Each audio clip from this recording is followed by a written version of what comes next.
tonight on Elon Local News. Just having the soldiers there, you could feel like a breath of, like a sigh of relief. National Guard. More of the state's National Guard arrive at Alamance Regional Medical Center to assist with COVID-19. We have the latest ahead. Adding to the record books, how one Elon Jr. men's basketball player adds his name to Phoenix history. The biggest status is getting a win. And on the national stage, the Lombardi Trophy stays in Los Angeles. How students celebrated Super Bowl Sunday ahead. The Rams now running down to celebrate with a defensive play. It's Valentine's Day, how you can spread the love to a furry friend. Those stories and more. Elon Local News starts now.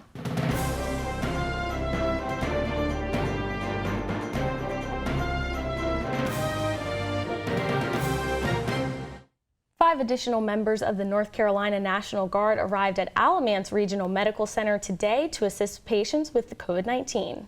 There are now 25 guardsmen on site assisting and are scheduled to remain until March 3rd. We begin our coverage here. I'm Chloe Franklin. And I'm Naomi Washington. This is Elon Local News.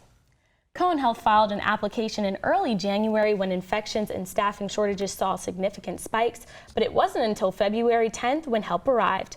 The soldiers got here on Thursday, and Director of Emergency Management Ben Wooten says having the extra help allows nurses and doctors to focus on bedside care. An impact was on staff morale. Just having the soldiers there, you could feel like a breath of, like a sigh of relief. At Moses Cone Hospital in Greensboro, but its request was denied. The state evaluated the applications from both locations and decided that Alamance Regional had a greater need. It highlights the fact that while there may be conversation of our COVID volumes dipping, and we're coming off the top of the peak, if you will, of Omicron, there's still a very focused need to support our healthcare workers. Guard members will support hospital staff and operations, assisting with vital sign checks, COVID-19 testing, patient check-ins, meal delivery, and transportation. And elsewhere in the county, 11 Elon students started interning in classrooms at Altamaha Osepi Elementary this morning. Our Margaret Faust has the story.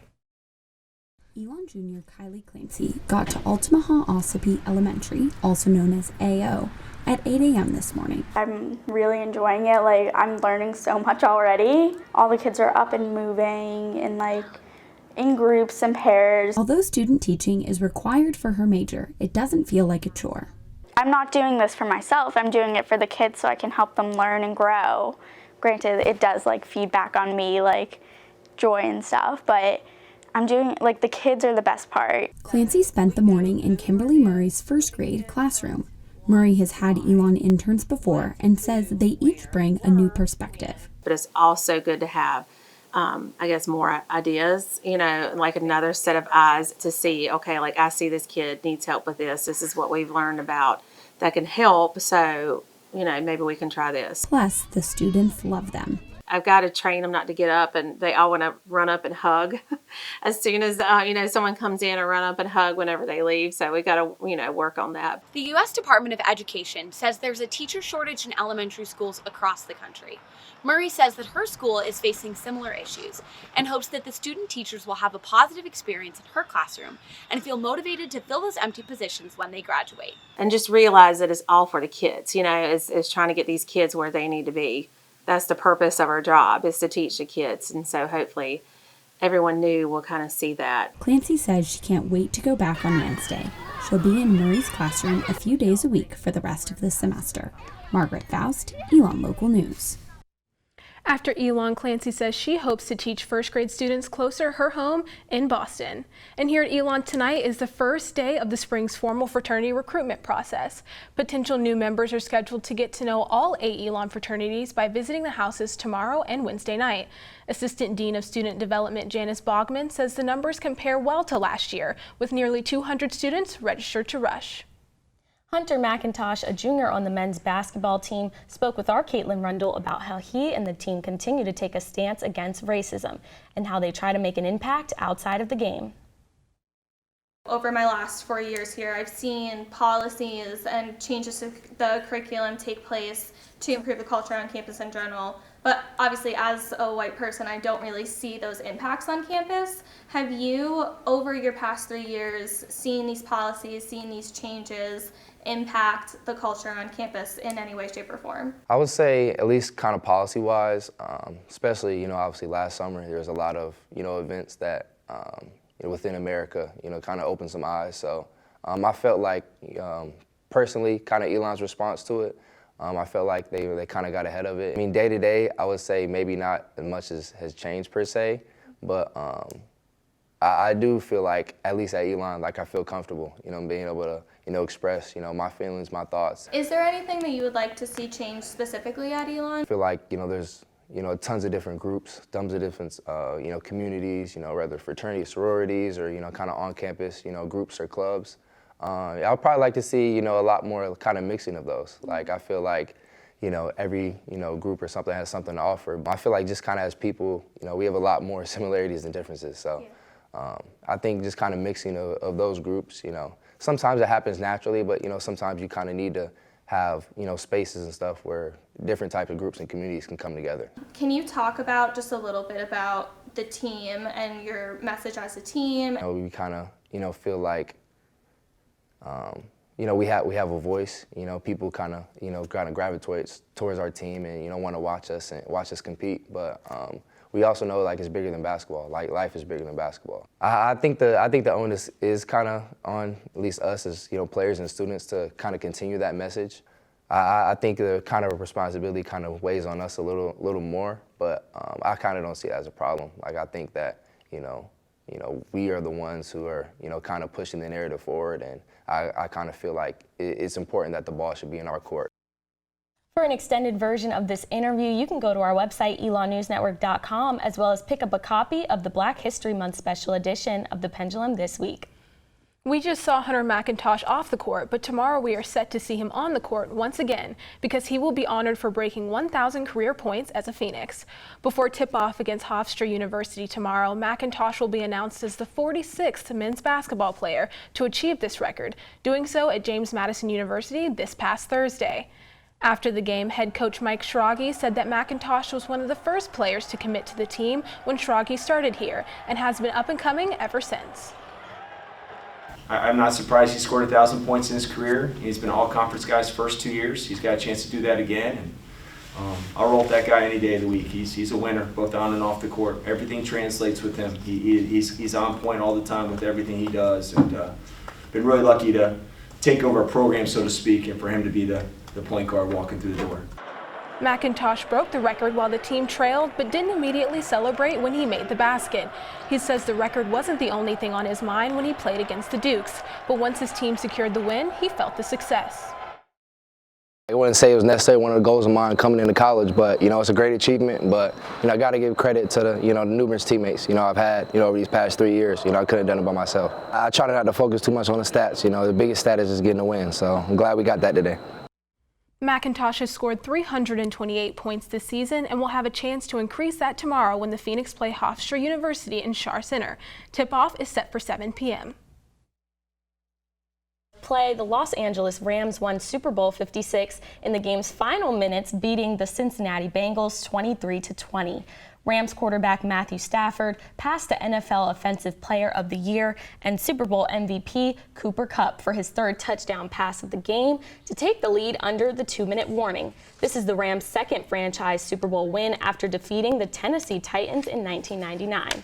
Students across campus were among the 117 million viewers who watched, and we got their thoughts on the nail-biting finish.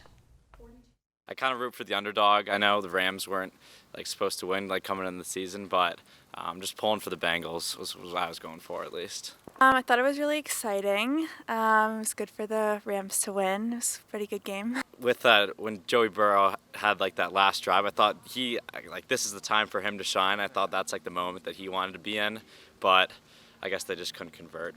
I liked it a lot better than last year's halftime show. I thought last year was very impressive with all the stunts and all that stuff going on.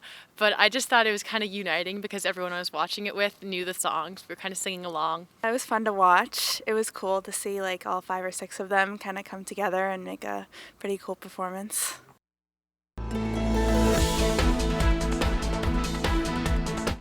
The Supreme Court is set to hear 2 cases on race-based admissions in higher education this fall. It is the first time a private institution, in this case Harvard, is being challenged. This now raises the question of how Elon can be affected in the future. Elon law professor Tiffany Adkins explained that under the Equal Protection Clause, the Supreme Court can regulate private institutions that receive any federal funding.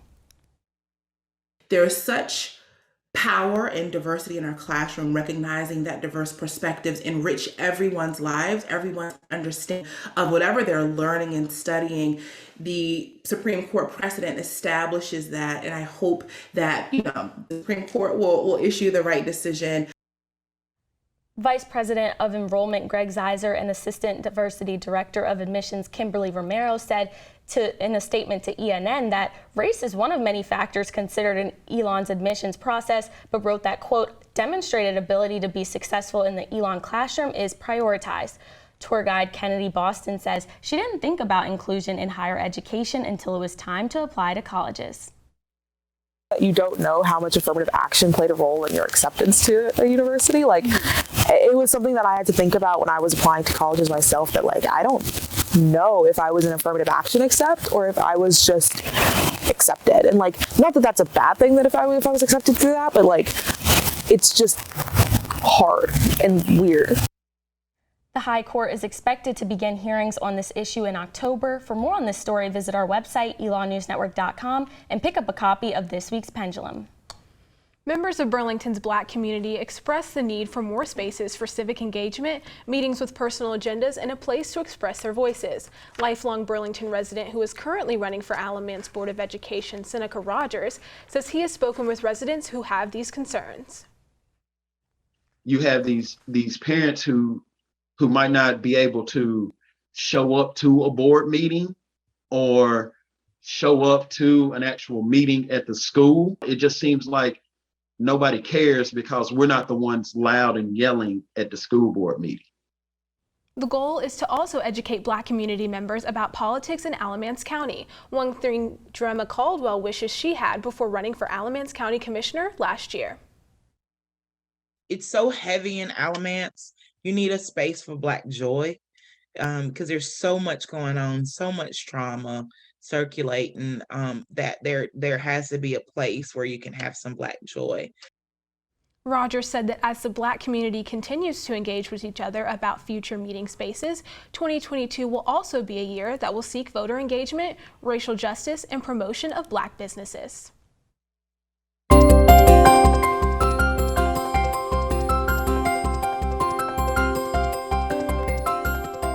15 minutes after the hour now, and our Michael Wolff joins us live in studio with the weather ahead. Michael, good evening to you. Good evening. For those of you headed out to dinner with that special someone, be sure to grab a jacket as freezing temperatures are expected overnight. Now let's take a look at your Phoenix 5-day forecast. Tomorrow we'll see sunny skies with a high of 50, 63 degrees Wednesday, 74 on Thursday, with showers expected in the afternoon. And looking forward to the weekend, a beautiful one on the way for all you baseball and softball fans, with a high of 61 Friday and 59 on Saturday as the Phoenix take the diamond. That's all for your Phoenix 5-day. Back to you at the desk. Michael, after some warm weather this weekend, I'm kind of sad at how cold it is. Yeah, absolutely. The temperatures have been dipping, but you know, we're going to see that change as we get later into this week, into Thursday, Friday, and Saturday and Sunday should be a beautiful day as well. Yes, well, just like North Carolina, to have weather all over the place. Michael Wolff, thank you so much. Thank you. You're watching Elon Local News.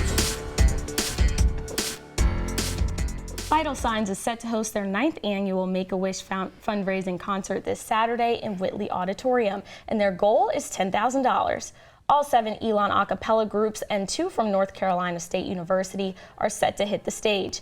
President of Vital Signs, Macy Bischoff, says she hopes the concert inspires the audience. For any Make-A-Wish kid, it's obviously inspiring probably to see older kids like us just doing things in groups, as groups, in a college setting. Whether they have music involved in their lives or not, it's just a really cool thing to see a huge group of kids coming together to support something like the Make-A-Wish Foundation, which is so helpful to kids with critical illnesses. Elon senior Miles Carabello is planning for the concert for his third time. This year, there's an extra hurdle as all performers are required to be tested for COVID-19 within 48 hours of hitting the stage. Despite this, Carabello says he's still excited for the event. This is like by far one of the best acapella concerts at Elon. Even just like past Vital Signs personal concert, like it's just such a magical event, and it really brings a lot of hope and just happy thoughts for everybody. To purchase tickets, visit the Vital Signs table in Mosley Center all week from 10 a.m. to 4 p.m. or at the door on Saturday. Tickets cost $7 for students and $10 for faculty and staff. Senior Cullen Zeno found a second home with his fellow dancers despite being the only male member on the Elon dance team. Zeno says he was nervous about joining the female-dominated sport. That said, he's frustrated when other men disrespect the athlete's work. Dance has allowed me to have a gateway to express how I feel when I can't speak it anymore. Zeno never believed he could pursue his dreams of being a dancer, but gained a sense of confidence after receiving positive feedback on TikTok. During his first practice with the team, he found just what he was looking for. I almost I wanted to cry because it's just like I was dancing with a team. We were dancing as one. It looked like we were all the same, and I was just like, I've never felt like I was like just one with so many people. Zeno says he's optimistic as the team prepares for nationals in Daytona Beach, Florida. To hear more about his story, visit our website, elonnewsnetwork.com. As we previewed last week, a Burlington man is selling a replica of the van from the iconic CBS cartoon Scooby-Doo in a new kind of garage sale. Our Ellis Chandler is on the case now with the full story on who the new owner is and why the van was sold. Kevin Allen Coombs collects and fixes up cars, but a purchase he made in 2003 is the one that has him getting stopped for pictures every time he takes it out. Don't expect it to be a 5 to 10 minute trip, because even like going to Walmart just to pick up a bottle of water is going to take you a couple hours to get out of the parking lot. It's a replica of the iconic van from the CBS show Scooby-Doo, and Coombs is better known as Shaggy to his family and friends because of his beard and how he dressed. He bought the van as a project to keep his mind occupied. Shaggy served 18 months in Iraq and Kuwait and came back with PTSD. Now, he's selling the van because of his chronic illnesses, but it's got almost 20 years of memories made in it. When I bought the van, my daughters would ride to my lap and drive. I would run the gas and the clutch and everything, but they would drive the van, and we'd run around in that circle driveway all day long. After 3 years of sitting in Shaggy's garage, the mystery machine with its green shag carpet and all is making its way to its new home in Florida. The new owner, Kyle Raymond's friend, sent him the Facebook Marketplace post over the weekend. I saw it was still available, so I messaged at 1:54 a.m. like a crazy person, and the exact same minute that I sent it at 1:54, his wife replied. Together, he and Shaggy made repairs to the van. Raymond plans on using the van as a promotional tool for his soap company, and he wants to register the vehicle with the Make-A-Wish Foundation. I only see up from here, maybe some new shag, but other than that, Kevin did a great job maintaining what this is and what it was, and hopefully what it will be will. Shaggy says he's thrilled someone is going to take care of it and keep it on the road and running for years to come. Ellis Chandler, Elon Local News. Well, I personally thought it was so cool that someone had that van. Okay, have you seen the Scooby-Doo movies? I have not, but I watch the show all the time. I mean, I don't know how you haven't seen them. I know. But my favorite character was Scooby. I know that's like basic, but like, come on. My favorite character is Scooby too. Yeah. No, for sure. But when I saw it, it was just amazing, and I want one now. I do too. If you're looking for love in a furry friend, you're in luck because you can adopt a dog or cat from Burlington Animal Services for just $14 through the end of this week. The shelter has discounts each month, taking the price down from $90 for a dog and $50 for a cat. Program manager Laura Michael says even though there's a discount, it doesn't mean the new owner won't treat the animal as well. Shelters need to remove barriers from keeping people from adopting. So whether it's an adoption fee or age requirements or things like this, if you remove the barriers, then you really do improve your life-saving numbers and you drive your adoptions. Michael says there is a stigma that dogs and cats are not treated well at shelters, but says it's their job to advocate for animals who can't speak for themselves.